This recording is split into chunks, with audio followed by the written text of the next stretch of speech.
Gill, Revelation chapter 10, verse 2. Scripture quote, "And he had in his hand a little book open," unquote. Gill quote, "by which is meant not the Bible, the scriptures of the Old and New Testament, or the book of the gospel, the substance of which lies in a little room, and is no other than the preaching of Christ, and him crucified, as God's way of salvation, and which is not more open and manifest, and more clearly made known unto the sons of men, under the gospel dispensation, than it was before, and especially since the time of the Reformation, to which this book and the prophecies of it may have respect.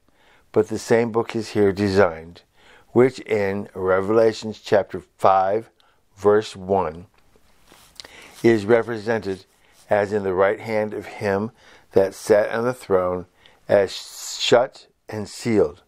But the Lion of the tribe of Judah, the Lamb in the midst of the throne, having taken it out of his hand, and unloosed its seals, and opened it, and whereas we never read of his laying this book down, or of his delivering it to any other, he may be well supposed to be this mighty angel who held it open in his hand. It may be said to be a little book,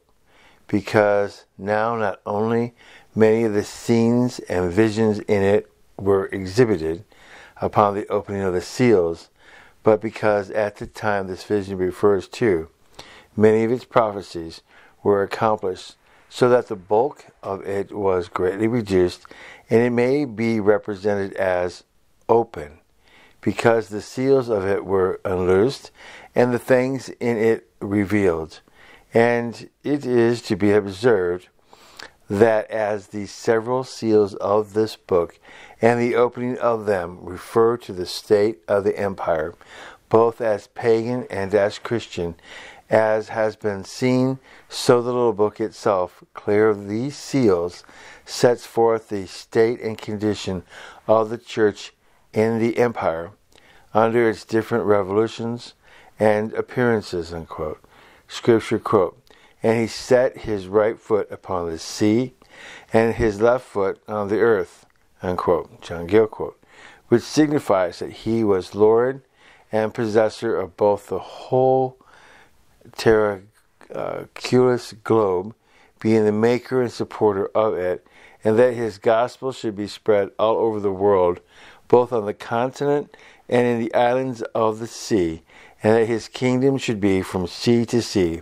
and from the rivers to the ends of the earth, that the abundancy of the sea should be converted to him, or the maritime parts of the world should be subject to the scepter of his grace and government, and that the earth and the utmost parts of it should be his possession, though it was now almost wholly in the hands of the Turk and the Pope. And it may be observed that he set his foot upon both earth and sea, out of which the two beasts arise. Revelation chapter 13, verse 1, which shall be destroyed by him, unquote. End of Revelation chapter 10, verse 2.